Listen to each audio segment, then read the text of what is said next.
பஞ்சபூதங்களிலே நான்காவது தத்துவமாக இருப்பது நீர். நீர் மனித உடலில் இரத்தமாக ஓடிக்கொண்டே இருக்கின்றது. நீரின் உற்பத்தி ரகசியத்தை உணர்ந்து மதித்து போற்றுவோம்.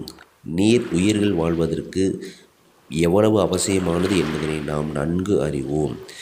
நீருக்கு அறிகுறியாகிய இந்த பூமி பரப்பின் மேல் 72% பரந்து விரிந்துள்ள கடல் பகுதியே நாம் எடுத்துக்கொள்வோம்.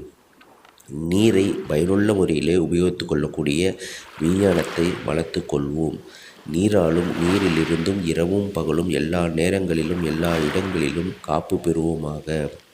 நீருக்கு அறிகுறியாக உள்ள இந்த கடல் பகுதியே நாம் நினைந்து அந்த நீருக்கு நாம் நன்றி செலுத்துவோம். நீரிலிருந்து வரும் காந்தள கதிர்கள் நம் உடலோடும் உயிரோடும் ஒன்றுபடுத்தி உயிர்கலப்பு பெறுவோம். நீருக்கு நன்றி, நன்றி, நன்றி.